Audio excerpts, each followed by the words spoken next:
Welcome back to our next video. And Felix, I had a few questions that I wanted to ask you. Cool. So, talk to me about nebido. Nebido. Nebido, yeah, absolutely. So it's not the traditional testosterone source that I think of in the private TRT clinics that you hear, and it's certainly not one that people generally come asking first line about. But tell me about your experience with nebido. So this is gonna sound weird. I actually like nebido. Okay. so nebido, when we're talking about different types of testosterone, we call them esters, don't we? And there's multiple different ester. Now, an ester is just where there has chemically been something added to a medication to prolong its half-life or its action within the body.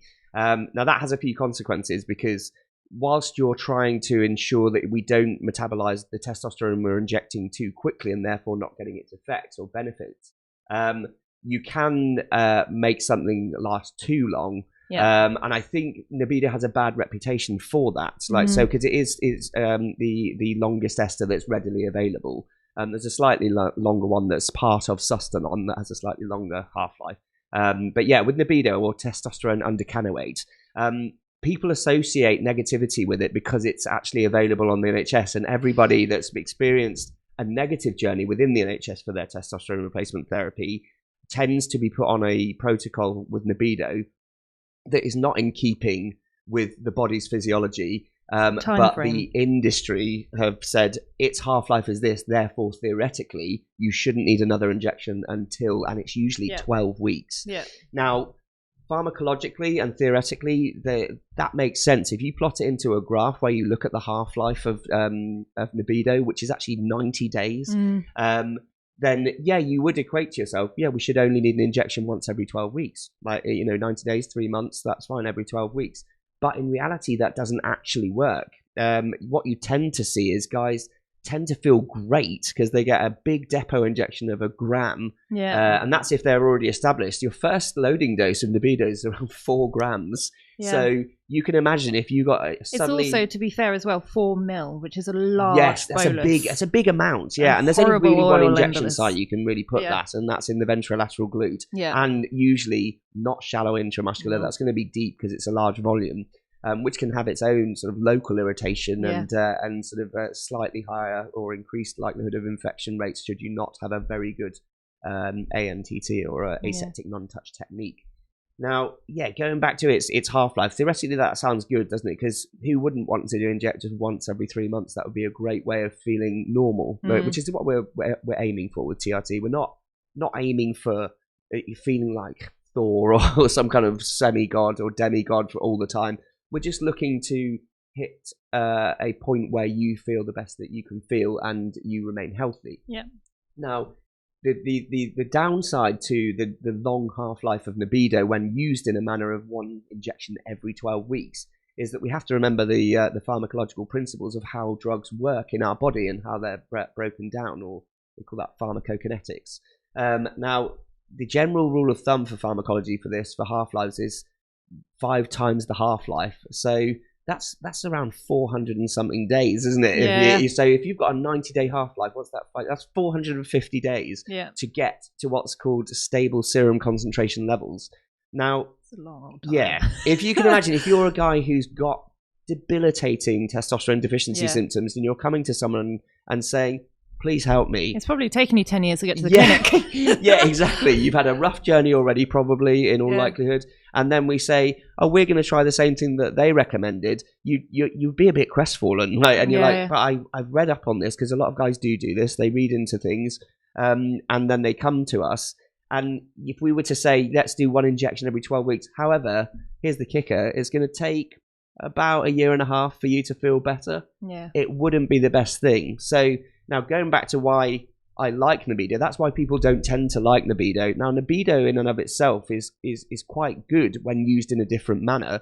And I've seen it be especially useful for guys that are genetically predisposed to having very low sex hormone binding globulin. And now I know there's a debate out in the arena of people that work in testosterone replacement as to whether your level of SHBG dictates either injection frequency or ester type that will be best for you. I can only just say clinically what I've seen. Now, nebido, when used in a more, and I use this term loosely, microdosing manner, because a lot of people associate microdosing with sort of daily or every other day injections.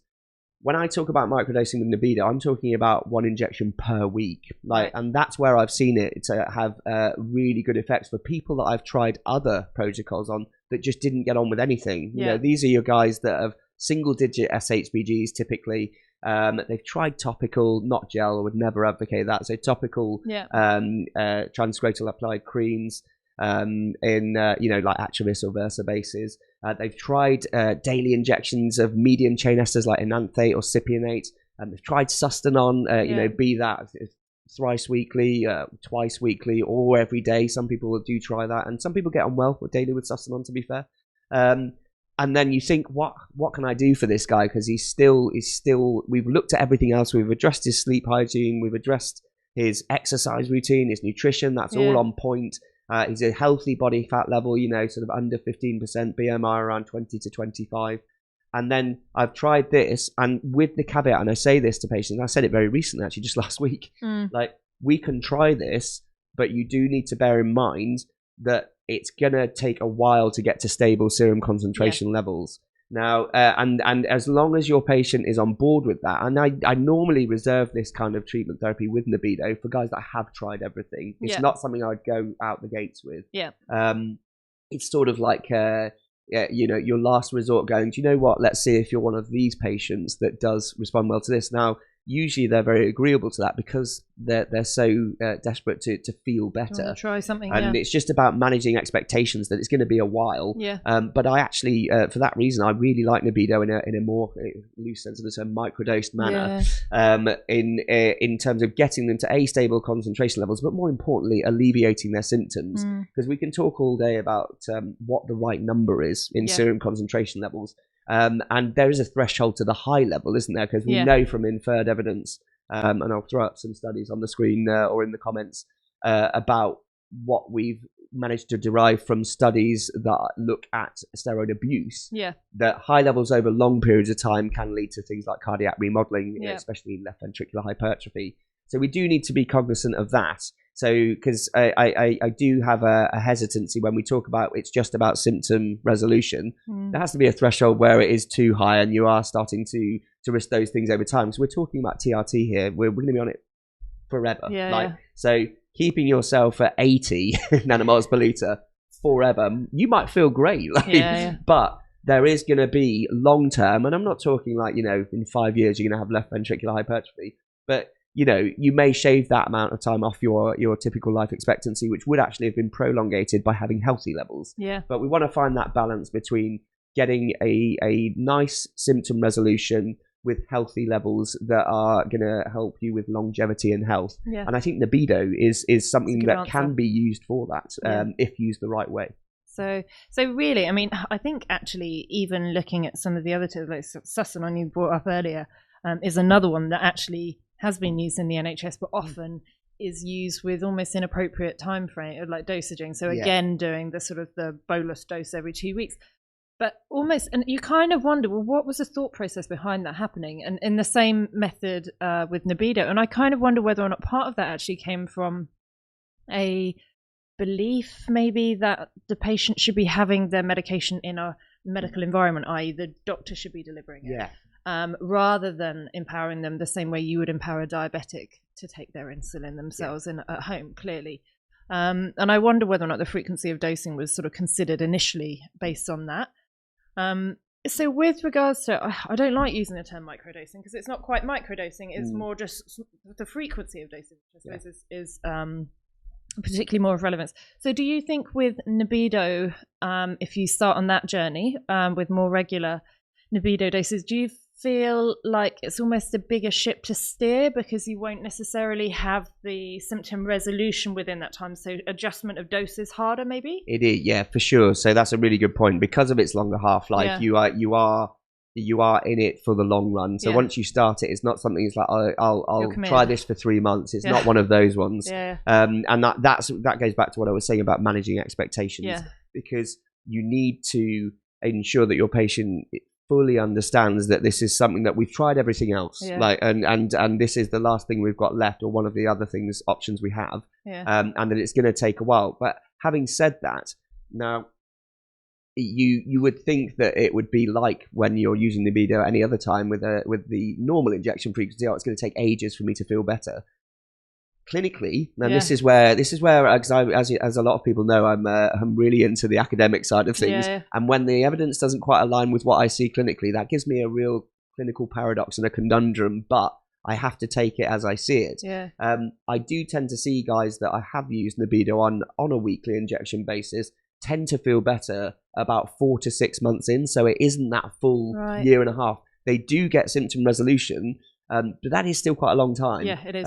Having said that, I've seen patients on, cypionate take 9-11 months to stabilize. So, it isn't all about the ester. I think it's very much has to be aligned with what the patient is also doing outside of their medications in order to try and get to the place they need to be. Yeah, and I think that resonates with everything. Just going back to that whole sort of element of the incorporation of having a health coach in Eden Clinic, in that actually there is so much more than what's on the end of your needle. It's all the other ancillary stuff that's going on. And I think the complicated patients that come over who have been sort of clinic hopping from place to place, and I had one guy recently come in and we were doing a review, and I think he'd been with us maybe 3-4 months, and he said, this is the longest I've been on one dose. I was like, whoa. And actually, sometimes you need to stick it out. And actually, sometimes you need to stick it out because you don't know all the other variables that are going on in life. And actually, if the only consistency is the dose of testosterone that you're taking, then you have no idea. There's no way. I mean, that's the one variable you shouldn't change, isn't it? If it's the only thing that isn't changing. Because that's the thing. Back when we spoke, I spoke with Guy, our health coach here at Eden Clinic. He mentioned about life throwing you circumstances that will impact how you feel, and we're all too quick, people that are on TRT, to go, it's my dose, or maybe I should try this, and it very often, I'd say probably 90% of the time, isn't to do with the testosterone. A whole lot of other things. It's actually everything else, and and I use this with patients. I actually said it this week. I said, did you ever walk around before you had hypogonadism or knew you had that and get up in the morning and go, I wasn't too great in the gym today. I wonder what my testosterone levels are. As someone not diagnosed with hypogonadism, you never have these thoughts because you don't know. And that actually is a beautiful place to be. And it was actually Dave Lee that said this to me, which I have borrowed. Thank you, Dave. Where he said the best thing you can do on TRT is forget you're on TRT. And that really resonates with me, because yes, you're not going to actually forget and not administer your therapy, but you're going to administer it and go, that's my testosterone taken care of. Now I need to go and do what I need to do, and not associate the things that don't work out with that dosage or that frequency. And I think it's a really profound piece of advice. Yeah, no, absolutely. And it was interesting, actually. I had a consultation with somebody a little while ago, and he's been for over a year now, and he was saying, he was like, and he's been on a stable dose for quite a long time, and he said, I'm just not sleeping, I'm just feeling really anxious all the time, I'm feeling down and flat. And I was like, what's happened here? And I said, what's happened body composition wise? What are you doing with training? I'm barely training. And I was like, so how's work? Fine. How's home? Yeah, we're getting a divorce. I was like, okay. There it is. That's probably not your testosterone. But I think for some people, the testosterone deficiency has caused such a problem for such a long, protracted period of time. And you have this pivotal shift when you get treatment right, that actually it's understandable that they then think that the next wobble is based on their hormones. But actually they're a lot better controlled. I think in the mainstay, when they're on an injectable form, there's a lot more consistency in what's going on, so long as you're sensible with your dosing and delivery and your injection frequency, for sure. And I think that's key as well, and that goes back to the pharmacology, especially if you're using a medium or long chain ester. And this is something that I say to patients that call us on bank holidays when oh my goodness, I've run out of testosterone. I'm like, well, you are on cypionate, which has a half-life of 5 to 10 days, depending on where you look in the literature. Yeah. So you're good for about 45, 50 days. Yeah, So don't worry, get it on Tuesday. Okay. Yeah. It'll be fine. Like, Yeah. and once you explain that and they grasp the understanding, they're like, it makes you chill out a little bit more. You go, oh, actually, no, it is still active in my system for that whole time. And I think actually, like, you don't want to be taking medication which has you on a constant precipice if you don't have the right thing in your bag when you go away. You know, actually, I think there can be a lot of reassurance taken from that as well. You know, it's not to sort of belittle concerns about it, because again, it's like one of those things where you get to that position where you're like, right, okay, I find the thing that's making me feel fantastic, but also just to have that confidence. You know, that you could go away for the weekend and not have your daily injections of Testit. Exactly. You know, and it's a funny one. Like, going back to what you said about sustenance, it just reminded me of how long things last.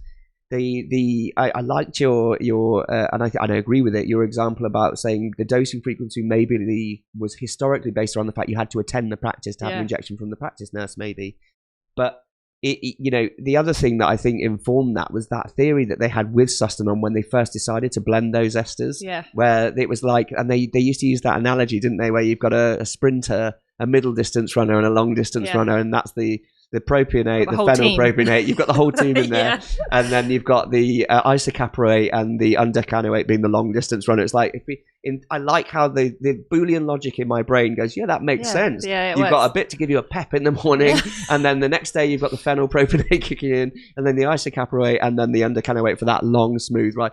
And in reality, that's not how it works at all. Your body gets very confused about what's doing what. But isn't it weird how you get some people who absolutely really they sail on Testosterone. And you do see it. There are quite a few actually. Like, and you know, that's great for them because it's a very affordable means of TRT. Absolutely. But there's equally as many that don't get on well with it, and that's where we come in to try and work with them to try and find out what is the best fit for them, and that might not even be injectable. Like, but doesn't it also make you think that there is so much, I think, potentially that, you know, we're not there with our androgen receptors. We're not there. How is it that we can't take the guy who weighs this much, who has this body composition, and go, well, you must get on with this treatment? And, you know, it's like with HCG as well. I mean, I'm fascinated by the absolute range and diversity of responses to HCG. For some, it's the missing piece, that the cognitive, mental clarity. For others, they're just left a blithering mess with anxiety and tearfulness, and, you know, it's mind-boggling, isn't it? And I think we're getting better at when you look at the literature of how people respond to androgen therapy. You know, I was recently having a chat with another person in the field who talked about CAG repeats, right? And when you're getting down to DNA transcription levels, you've got, everybody has a different number of CAG repeats, and that will dictate, or has an interplay, it won't dictate, it has an interplay in how we metabolize the testosterone. And then you've got other enzymes like phosphodiesterase type 7B, which directly cleave esters off injectable testosterone. And if you've got more of that enzyme, you metabolize it quicker because you can cleave it more efficiently. If you've got way less of that enzyme, then you cleave it much more slowly, and therefore your dose builds up and you end up with two higher levels. And this could be between two patients who are identical twins, who have the same levels, same body weight, and are genetically the same. And you know, the only thing that's differing, and this is where epigenetics come in as well, is yes, they could be identical twins, but on a cellular level, they could have different numbers of CAG repeats, and they theoretically could have different levels of phosphodiesterase type 7B, but they are otherwise identical. But that's why one has levels of, 40 nanomoles per litre on 12.5 milligrams a day taken daily, and the other one has 80 milligrams in one injection a week, is completely stable and has levels of 20 nanomoles. And it's fascinating. I think what makes this job really interesting and is what sort of keeps us coming back to trying to help each individual guy, because there isn't a one size fits all. There's no sort of blanket therapy that is like, this is what you need, like, and that works for everyone. That's just not how it works. And this is what I think sometimes can be a bit frustrating when you see you know, there are some phenomenal forums for discussion out there, and you see guys being like, oh, so what are your numbers and what dose are you on? Yeah, what a pointless question. Like, are you me? You kind of want to reach out to them and be like, dude, this isn't your conversation. Like, you know, you want to do you, and you know, take inspiration from all the lifestyle stuff that people are doing around it. and sure, have those conversations and try and seek some reassurance about the process.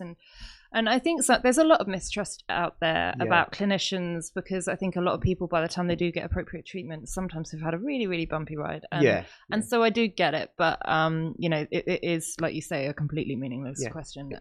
I mean, the analogy I like to use with patients is when you see them, like your own patients on forums, you see them asking these questions, is, do you or did you ever look at a fitness influencer on social media and say the first question be, what are your testosterone levels? No, it's like, what did you do to look like this? Do you have a training program? What's your nutrition like? Those are the questions you ask. You don't say, what are your hormone levels? And just because it goes back to that sort of, we're knowing that you have a deficiency and linking everything to that. It's definitely good to be mindful of that and be compliant with your recommended treatment from your regulated provider that provides you with your therapy. But it's not the be all and end all. It's a part of a bigger picture for you. Yeah, no, absolutely. Oh, I'm pleased we've covered that, though. It was interesting because, like I said, I don't think, certainly in the UK private TRT provision sphere, we talk enough about nebido, because actually it's an unusual use of it. And it is. When you say nebido to me, I think 4 ml depot injection into the glute, somebody looking really uncomfortable, and a 2 injection given over 2 minutes to avoid an oil embolus, and just awful stuff. So no, I think that's useful. It's good to know it's in the toolkit, and that it's out there, and it's not necessarily a conversation to shut down immediately. No, exactly, because people do hear that word nebido and go, no. Exactly.